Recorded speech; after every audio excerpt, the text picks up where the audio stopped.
Da gente aqui. E para você que ficou aqui comigo, que a graça e a paz de Jesus Cristo, o nosso Senhor, esteja com você, seja com sua casa. Amém? Amém. Por gentileza, abra sua Bíblia comigo no livro do profeta Naum. Acredite se quiser, está na sua Bíblia. Você pode pegar lá Mateus, pode abrir Mateus e ir voltando, né? Malaquias, Zacarias, Ageu, Sofonias, Abacuque, e aí Naum. Nós vamos ler o capítulo 1, dos versos 7 até o verso 13. E também está lá na tela, se você teve dificuldade para achar. O livro do profeta Naum, os profetas menores, capítulo 1, verso 7 até o verso 13.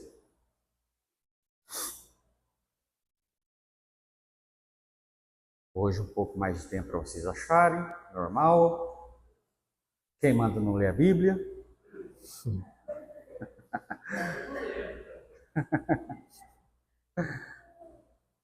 Vamos lá então?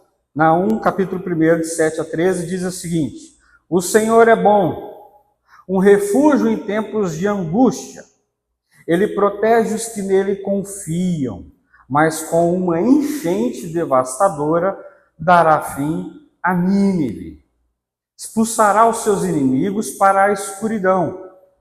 O Senhor acabará com tudo o que vocês planejaram contra ele. A tribulação não precisará vir uma segunda vez, embora estejam entrelaçados como espinhos e encharcados de bebida como bêbados, serão consumidos como a palha mais seca. Foi de você, ó Nínive, que saiu aquele que trama perversidades, que planeja o mal contra o Senhor. Assim diz o Senhor: apesar de serem fortes e numerosos, serão ceifados e destruídos. Mas você, Judá, embora eu tenha afligido, não aflijarei mais. Agora vou quebrar o jugo de seu pescoço e arrancar as suas algemas. Graças a Deus pela sua palavra. Feche seus olhos. Senhor Deus, em nome de Jesus, somos gratos por mais uma noite na sua presença. O Senhor é bom, a sua misericórdia não tem fim. A sua misericórdia nas nossas vidas, Senhor, elas são presentes, elas são notadas todos os dias da nossa vida. Mas hoje, Senhor, nós queremos te pedir, esclareça a nossa alma, esclareça a nossa mente, que nosso espírito seja conduzido pelo Espírito Santo de Deus a ouvir a tua voz e ser transformado por ela. É o que te pedimos no nome de Jesus. Amém. Amém. Essa semana, um nome que há muito tempo eu não ouvia surgiu nas mídias. Um nome de Gengis Khan. Gengis Khan, ele foi um mongol que organizou as tribos da Mongólia e criou nela o primeiro grande Khan, que é o primeiro grande império da Mongólia. E Gengis Khan, que foi de 1120 e alguma coisa, até 1200 e alguma coisa, ele foi uma pessoa muito estrategista, um homem de guerra, mas um homem também que usava toda a estratégia de guerra para invadir nações, explorar nações, e onde passava deixava pilhas de corpos, deixava muito sangue. Até que em 2011 surgiu um estudo sobre Gengis Khan, e nesse estudo dizia que o fator que envolveu o Gengis Khan foi tão forte que deixou a Terra, o planeta Terra, em sua época, mais frio. Ele chegou a mudar o meio ambiente da sua época. Porque, além de ter matado muitas pessoas, houve um êxodo rural muito grande para fugir de Gengis Khan.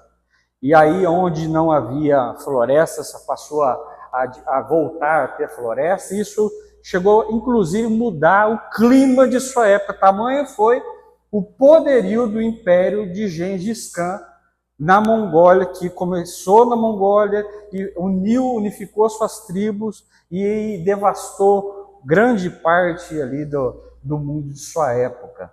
Várias partes do mundo foi dominado por Gengis Khan. E essa semana, o premier de Israel, Benjamin Netanyahu, citou essa figura dizendo: a história mostra que, infelizmente, Jesus Cristo não tem vantagem sobre Gengis Khan. E quando ele cita isso, ele está fazendo uma citação de um historiador chamado Will Durant. Will Durant, ele diz que, por vezes, a moral cristã é boa, é necessária. E que, por vezes, mais necessário que a moral é a violência. É o braço forte, é a força, é a maldade. Então, o primeiro-ministro do Estado de Israel, Benjamin Netanyahu, citando Will Durant, ele vai dizer que Gengis Khan tem vantagem sobre a figura de Jesus. E o que me incomodou não foi esse homem ter dito isso, porque esse homem ele é um símbolo de maldade há muitos anos, não é de agora. O que me incomodou foi que alguns cristãos até mesmo se ofenderam com a fala dele. Mas muitos não se ofenderam. Muitos acharam que fazia sentido a fala dele, que por vezes a força é mais importante do que o perdão, por exemplo. Do que a maldade e o poderio, a força dos braços, é melhor do que uma oração, do que a misericórdia, que são valores morais do cristianismo. Então, é forte demais o que ele diz. Mas, infelizmente, não é mentira. Não é mentira que as pessoas entendem isso. As pessoas têm entendido assim. É claro que eu não estou falando que não é mentira, eu falo o que ele disse. O que ele disse é absurdo. Mas muitas pessoas entendem isso como verdades. E muitas pessoas cristãs. Tem muito crente achando que, por vezes, é Cristo. Mas por vezes é Gengis Khan. Por vezes são os valores da verdade, da bondade, da misericórdia. Mas quer saber? Por vezes, eu entendo se o sujeito precisar levar uns tapas na cara. Por vezes é a misericórdia e o perdão, mas por vezes, pastor, se entrar na minha casa, eu recebo na barra. Então, os valores que foi determinado na fala desse primeiro-ministro são muito aceitos na nossa comunidade. Talvez seja aceito até por você, talvez você seja uma pessoa que esteja concordando com esse tipo de coisa. Beleza, mas até mexer com a minha família, até mexer comigo. Porque senão os valores de Cristo vão ficar guardadinhos aqui no cantinho até a segunda ordem. Até eu ir na igreja no domingo que vem. Aí está tudo bem, a gente desenterra esses valores da misericórdia, da verdade, da gratidão, da bondade, da graça. A gente desenterra no domingo. Porque no meio da semana o que vale é o lucro. No meio da semana o que vale é a fake news. No meio da semana o que vale é uma palavra intimidadora, ameaçadora. Irmãos, acreditem se quiser, eu conheço muito cristão que frequenta a igreja todo domingo, que é uma pessoa intimidadora. Intimidadora com seus funcionários. Intimidadora com pessoas que prestam contas para ele. Tem gente que tem medo de conversar com pessoas intimidadoras que estão na igreja de domingo, graças a Deus não nessa. Mas eu conheço uma série de cristãos intimidadores. Uma série de cristãos que no domingo está tudo bem, glória a Deus, paz do Senhor, graça e paz, dá um abraço aqui, meu irmão, onde que vai ser a cela essa semana, deixa que eu levo o negócio. Mas no meio da semana, rapaz, vou ter que conversar com fulano. ora por mim, porque eu fico com o estômago ruim o dia que eu tenho que conversar com fulano, porque ele me deixa intimidado, ele me deixa nervoso, ele me deixa com medo. Irmãos, que sentido que faz um negócio desse? De por vezes é graça, é misericórdia, são os valores de Cristo Jesus. E por vezes, melhor Gengis Khan. Melhor aquele que passa a faca e resolve a situação. E o pecado é que gera isso, irmão. É o estabelecimento total do pecado que gera essa sensação de que tem vezes que é para Cristo, mas tem vezes que Gengis Khan tá bom. É a naturalidade, a normatização do pecado que faz com que a minha mente se transforme a ponto de eu aceitar esse tipo de coisa como normal, mesmo dentro da igreja. Então, o pecado é quem cicatriza a nossa mente, a ponto da a nossa mente, se adequar a muitas ideias que não deveriam ser adequadas para o nosso meio. E o texto que nós lemos é o texto que o profeta Naum fala de uma cidade que você conhece bem, chamada Nínive. E você conhece essa cidade através do livro do profeta Jonas, não do profeta Naum. Porque Deus manda Jonas, vai falar com Nínive e prega para eles, porque eu vou destruir eles. E Jonas, ao invés de ir para Nínive, vai para Tarse, e daí lá tem no meio do caminho tem um temporal lá, e o pessoal do barco, do navio, vai entender que são os deuses que estão fazendo isso, até que Jonas fala, não é os deuses, não, é o meu Deus, porque eu estou fugindo dele. Então jogam ele do navio, vem um peixe grande, as crianças lá na sala, as crianças vão falar que Jonas é a baleia, vai lá, engole Jonas, regurgita Jonas na praia de Nínive, e daí Deus fala com ela, agora você vai lá e fala o que eu falei para você fazer. Aí a pior pregação da Bíblia é pregada por Jonas. Nínive inteiro se converte a ponto do rei de Nínive declarar jejum total. Todo o país, toda Nínive, capital da Síria, entra num jejum a ponto dos animais fazerem jejum. Olha o tamanho do quebrantamento de Nínive. E aí Deus então se arrepende da palavra, o texto vai dizer que se arrepende da palavra dada e não destrói Nínive, e Jonas fica de cara. Eu sabia que você ia ter misericórdia. Só que Nínive voltou a pecar. Voltou ao pecado, voltou à sua maldade. E Nínive, para você entender o tamanho do pecado de Nínive, o povo de Nínive foi um povo que foi especialista num negócio chamado tortura. O historiador talvez me corrija aqui. Foi Nínive que começou com a história do empalamento, por exemplo. Estacar as pessoas, colocar as pessoas mortas e estacar elas morrerem na estaca. Veio de Nínive isso. Depois outros lugares, como a Romênia, também começaram a adequar isso daí, mas Nínive era mal. Nínive, que é a capital da Síria, invadia, um exército da Síria gigantesco, invadia onde passava, deixava corpos empilhados, assim como o Gengis Khan fazia.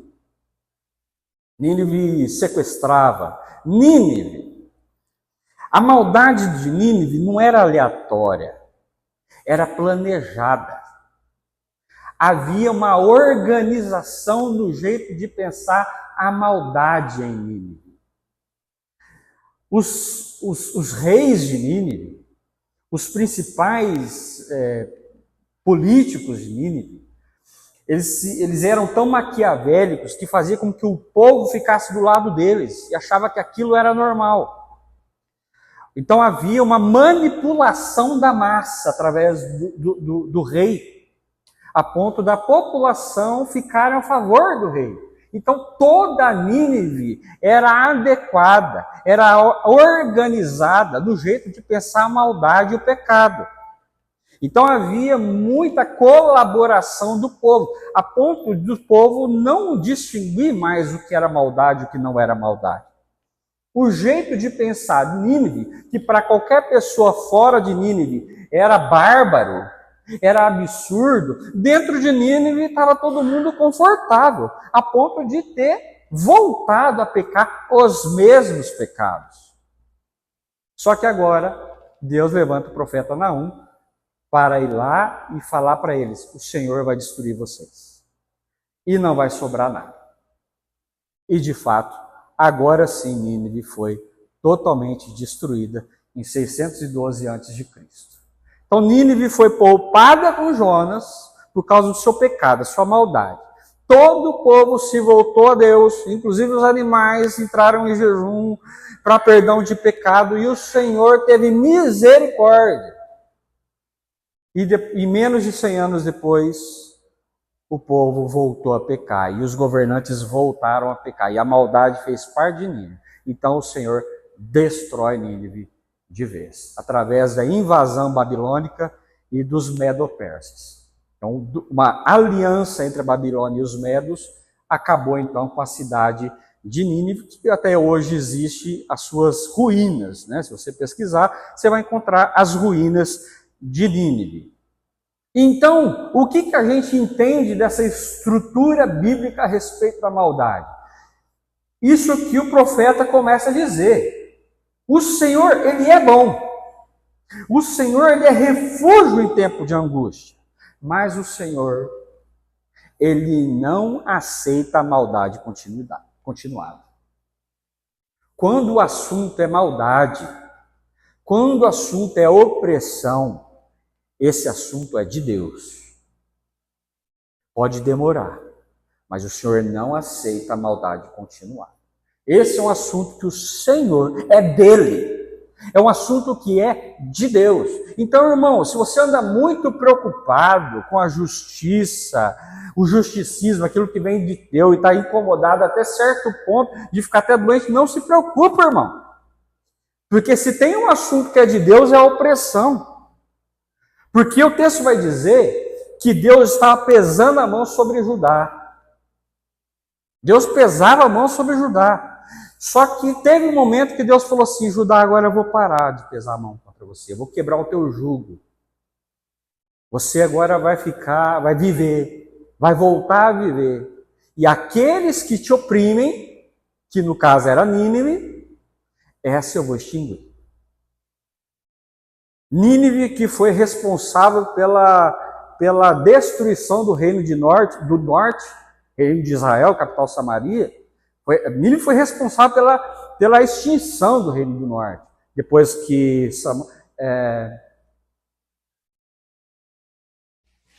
fugiu? Depois eu lembro que falo. Nínive extinguiu o reino do norte. Nínive acabou com o reino do norte. Então, o Nínive já estava nos planos, estava nos olhares, estava no radar do Senhor há muito tempo. Agora vem. Quando Salomão morreu e o reino do norte e do sul foi dividido, o reino do sul foi invadido pela Babilônia, o reino do norte foi invadido pela Síria, que é a capital Nínive. Então já estava no radar de Deus Nínive há muito tempo. E agora então Deus decide: a maldade de vocês não tem jeito. A maldade de vocês cicatrizou a mente de vocês a ponto de vocês não discernirem mais o que é bom. A ponto de vocês não saberem mais a diferença entre o certo e o errado, do espiritual e da força do próprio braço. Então Deus age e destrói Nínive. Isso ensina a mim, ensina você, ensina a igreja a respeito da naturalidade do pecado, irmão. Porque nós, e graças a Deus, nós tivemos acesso à graça de Cristo. A graça que Paulo Baruch, o cantor, vai dizer que se fosse uma flor, se a graça fosse interpretada por uma flor, ela seria a primavera inteira.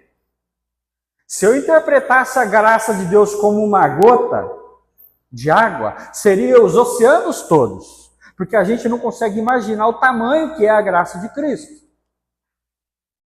Só que Dietrich Bonhoeffer, no seu livro Discipulado, vai usar um termo que eu não gosto muito desse termo, mas eu entendo por que ele escreveu isso. Ele vai falar que a graça, ela é baratizada por nós. Ele usa o termo graça barata. O que é graça barata? É aquela graça que, embora seja um oceano, se eu for comparar com a água, ela não faz parte daquilo que me preenche.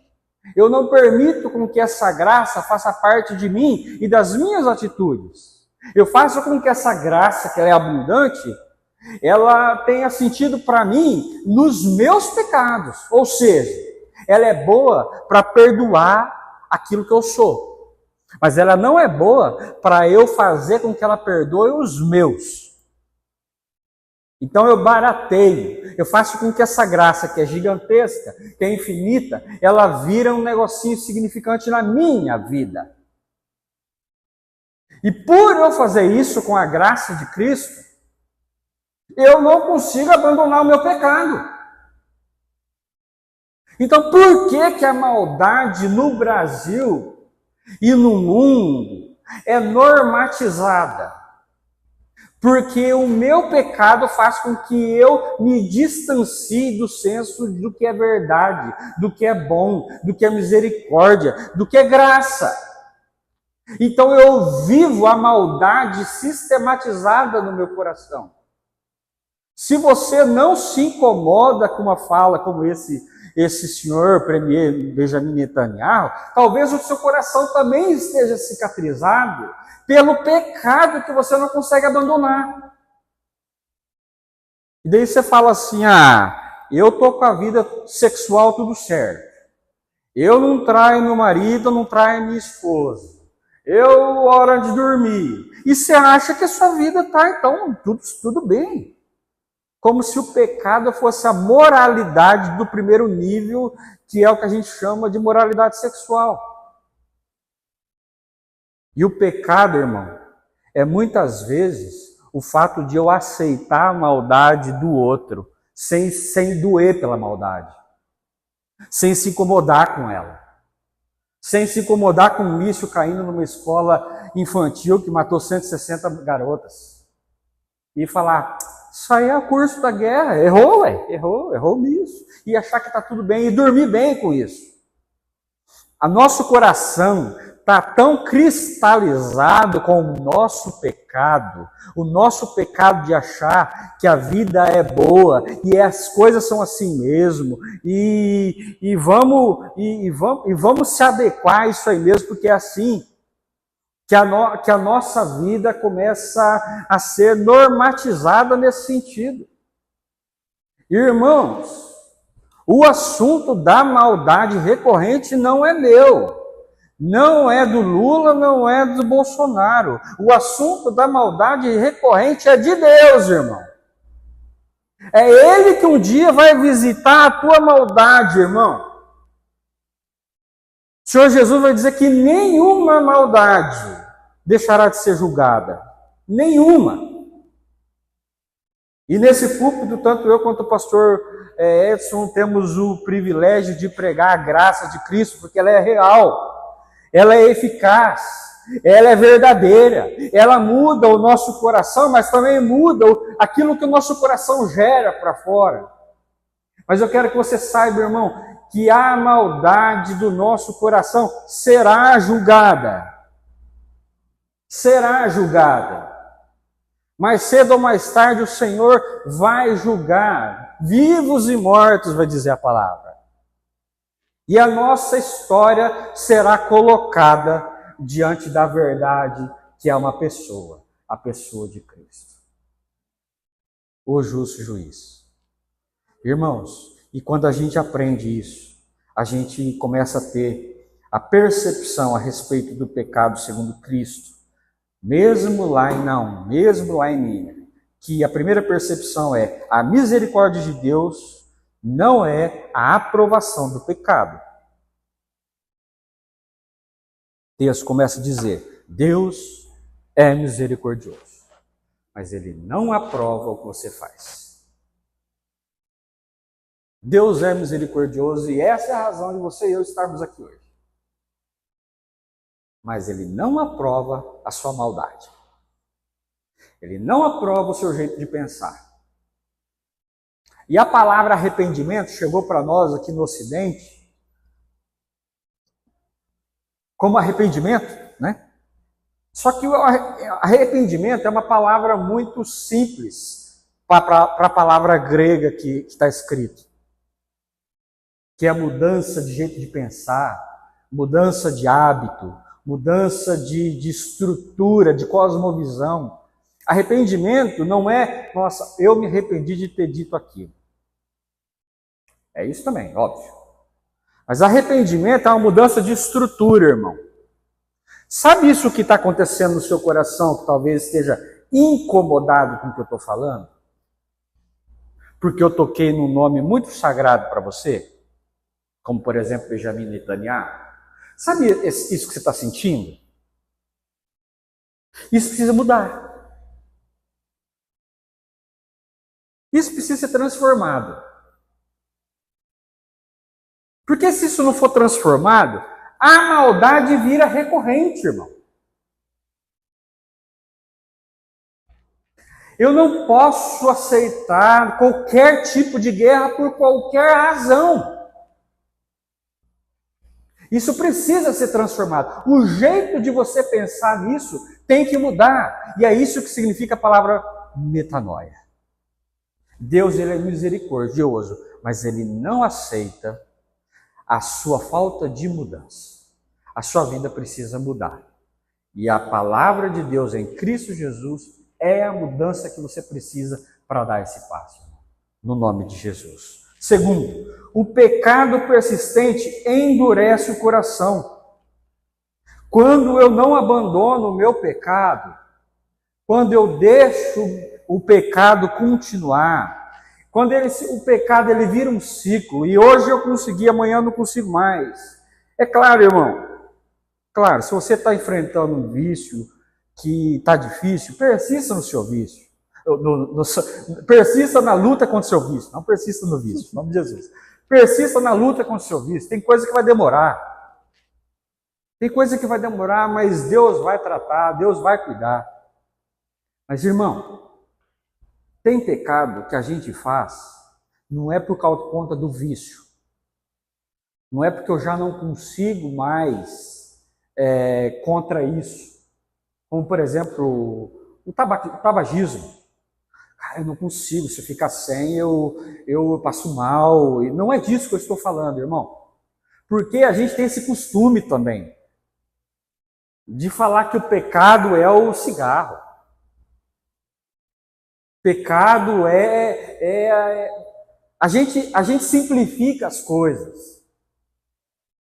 A gente simplifica demais as coisas. Pecado não é só isso, não, irmão. Aliás, quem dera fosse só isso.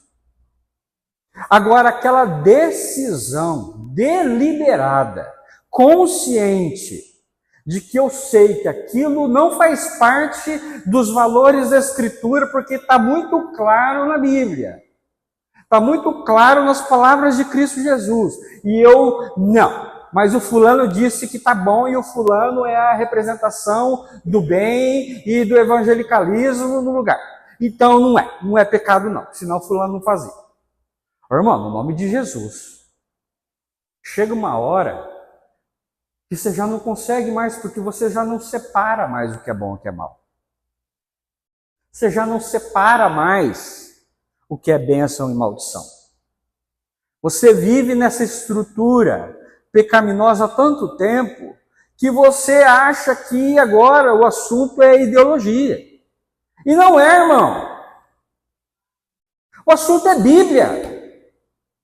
Voltamos à Bíblia e ver o que a Bíblia diz. E o que a Bíblia não diz, você esquece.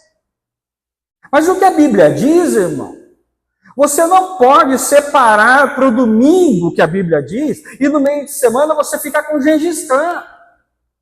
Não existe amizade entre a luz e as trevas. Não existe amizade entre o bem e o mal. É isso que Jesus vai dizer eu não vim trazer paz, eu vim trazer espada.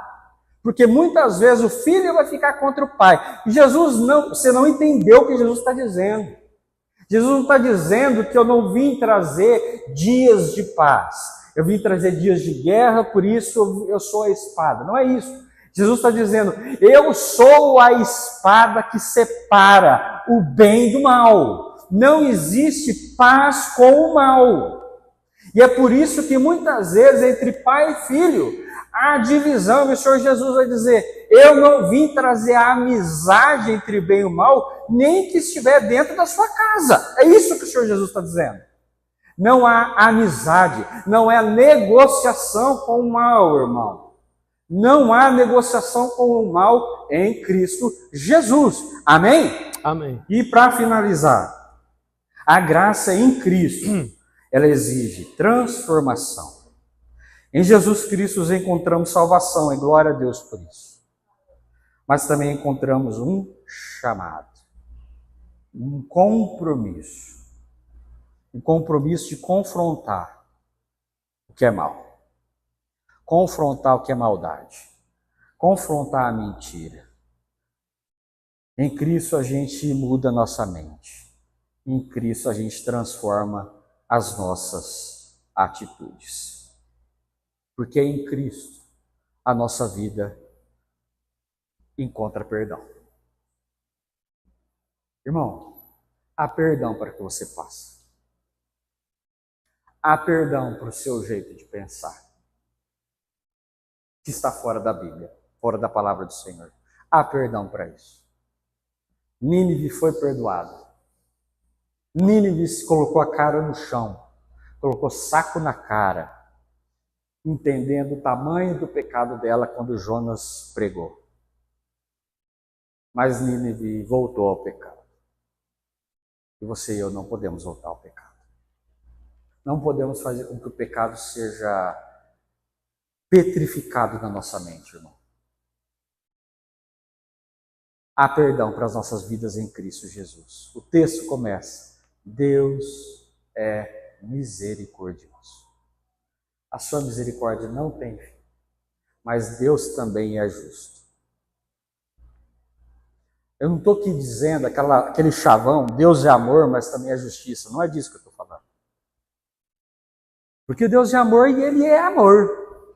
E a justiça de Deus foi declarada na cruz de Cristo. Cristo recebeu a justiça de Deus. E Ele morreu por causa da justiça de Deus, por causa do teu pecado e do meu. Nós estamos aqui falando da salvação, irmão. Essa está garantida no nome de Jesus. Não dependeu de você, dependeu de Cristo. Cristo te alcançou com a salvação. Ele te alcançou com a graça. Mas dentro dessa mesma estrutura que não depende de você, não depende de mim, depende de Jesus te alcançar com graça e misericórdia, dentro dessa mesma estrutura, dentro dessa mesma teologia, irmão, existe uma coisa chamada perseverança, onde os calvinistas vão chamar de a perseverança dos santos. Se a graça te alcançou, você persevera nela. Se o amor te alcançou, você persevera nele. Se o perdão te alcançou, você persevera nele.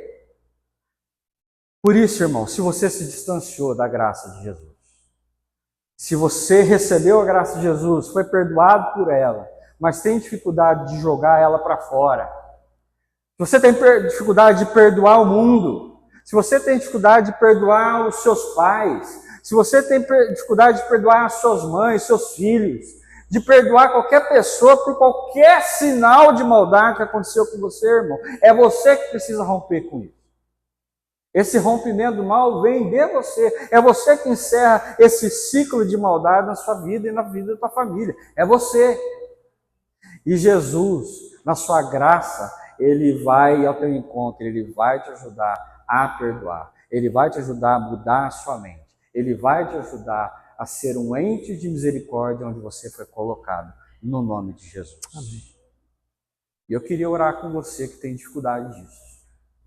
Queria orar com você que entende o tamanho do perdão de Deus por você, mas não tem tido condição de perdoar.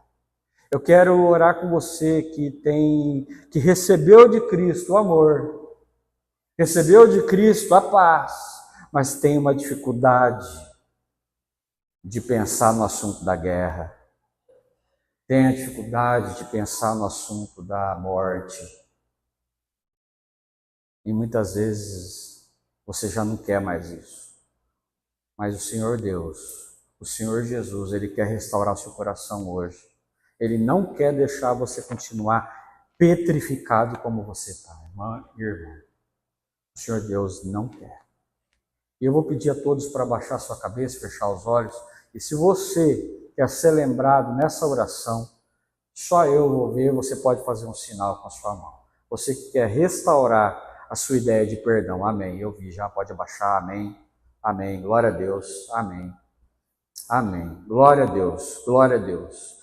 Deus vai restaurar a sua ideia de perdão, irmão. Deus vai restaurar a sua ideia de restauração da sua mente. Ele vai fazer isso. Não é a oração do pastor Tiago. Não é a oração única de alguém. É o Espírito Santo de Deus que está aqui e é o mesmo Espírito Santo que está falando no seu coração agora, minha irmã e meu irmão. É Ele que vai fazer a obra e vai transformar a sua vida nesse momento. Então, portanto, saia daqui tranquilo, sem a menor dúvida de que o Espírito Santo mudou o seu jeito de pensar e a sua mente. Mesmo que seja difícil de você perceber no começo, Ele vai fazer a obra, porque é Ele quem está falando, no nome de Jesus. Senhor Deus, graças nós te damos, porque a tua bondade é eterna. Graças nós te damos, porque a sua misericórdia não tem fim. Graças nós te damos, Senhor, porque aquilo que estabelece a maldade no meu coração e na mente, hoje caiu por terra no nome de Jesus. Graças nós te damos, Senhor, porque não existe amizade entre mim e o mal. Não existe amizade entre mim e a vingança. Não existe amizade entre mim